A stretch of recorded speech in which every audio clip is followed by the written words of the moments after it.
Bonjour à toutes et à tous. Imaginez un instant, une toute petite hormone qui travaille dans l'ombre, mais qui est en fait le grand chef d'orchestre de notre pression artérielle, de notre équilibre, bref, de tout un tas de choses vitales. Eh bien aujourd'hui, on va justement lever le voile sur ce régulateur ultra puissant. Alors la question est simple, qui est ce gestionnaire secret qui s'occupe du sel, de l'eau et de la pression artérielle dans notre corps? Qui tire vraiment les ficelles pour que tout fonctionne? Eh bien la réponse, c'est justement le personnage principal de notre explication du jour. Allez, on commence. Première partie, on va faire connaissance avec cette fameuse aldostérone. C'est qui exactement et quel est son rôle dans cette mécanique de précision qu'est le cœur humain? Alors, pour faire simple, l'aldostérone, c'est une hormone stéroïdienne. On l'appelle un minéralocorticoïde. Ok, c'est un mot un peu barbare, je sais, mais ça veut juste dire que c'est une hormone qui gère les minéraux.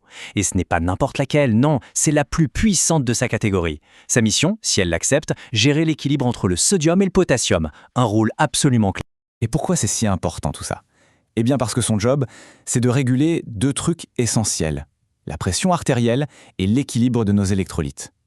Autant dire que c'est un régulateur de première ligne pour notre santé.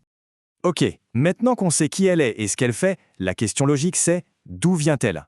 On va remonter à la source, à son histoire d'origine. Alors, notre histoire commence dans les glandes surrénales. Faut s'imaginer des sortes de petites usines coiffant chaque rein. Et c'est dans la couche la plus extérieure de ces usines, qu'on appelle la zone glomérulée, que tout le processus de fabrication de l'aldostérone se met en marche. Et voilà la chaîne de montage. C'est assez fascinant, non? Le point de départ, la matière première, c'est une molécule que tout le monde connaît, le cholestérol. À partir de là, il y a toute une série de conversions, en prégnénolone, puis en progestérone, jusqu'à obtenir en bout de chaîne le produit fini, notre fameuse aldostérone. Bon, elle est fabriquée. Et maintenant, quelle est sa mission? C'est là que ça devient vraiment intéressant. L'aldostérone entre en jeu pour une mission capitale, le grand jeu de l'équilibre. Elle quitte son lieu de production, les glandes surrénales, et elle file tout droit vers son champ d'action principal, les reins. Et là, son action est super précise. C'est un échange. L'aldostérone, c'est un peu le videur à l'entrée d'une boîte. Elle dit au rein, toi, le sodium, tu rentres, on a besoin de toi dans le sang. Et en échange, elle dit, et vous, le potassium ou l'hydrogène, vous sortez, direction l'urine. C'est un échange constant.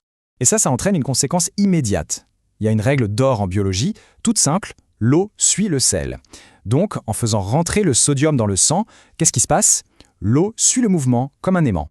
La suite est logique, plus d'eau qui rentre dans la circulation sanguine, eh bien ça veut dire plus de volume de sang au total, c'est mécanique. Et on arrive au bout de la chaîne. Plus de volume dans les tuyaux, ça veut dire quoi? Plus de pression. Et voilà, en gérant cet équilibre subtil du sel et de l'eau, l'aldostérone a un effet direct. Elle fait monter la pression artérielle. D'accord, mais une question se pose. Comment l'aldostérone sait-elle quand elle doit agir? Qui appuie sur le bouton? Bienvenue dans la tour de contrôle. En gros, il y a 3 grands signaux qui lui donnent le feu vert.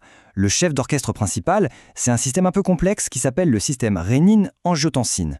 On a aussi un signal très direct, le ratio entre le sodium et le potassium dans le sang. Et enfin, il y a une autre hormone, l'ACTH, qui peut donner un petit coup de pouce, mais c'est plus secondaire. Et ce graphique, il est très parlant. On voit bien qui est le patron. Le système rénine-angiotensine, c'est lui qui a le plus d'influence, de loin. Juste après, le ratio sodium-potassium, c'est aussi un signal super important, très direct. Et la CTH, bon, on voit que c'est un acteur mineur, son effet est plus limité et souvent bref.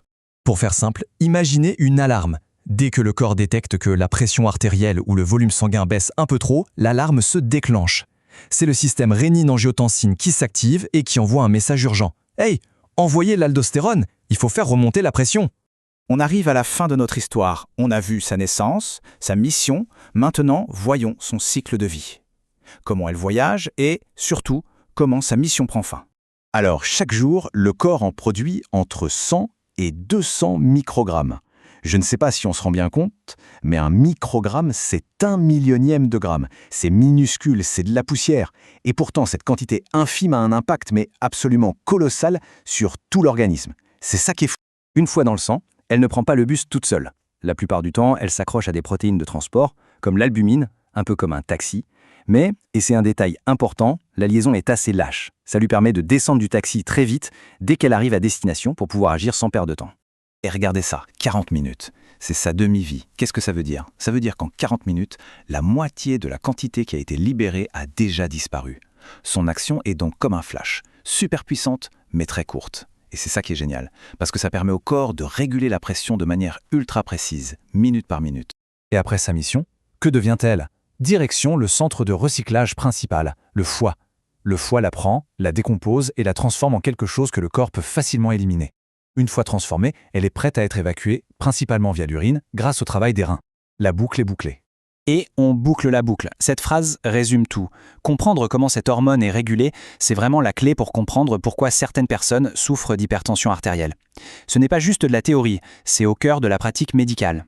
Ce qui nous amène à une dernière question, et pas des moindres. On a vu que l'aldostérone est un gestionnaire hyper efficace.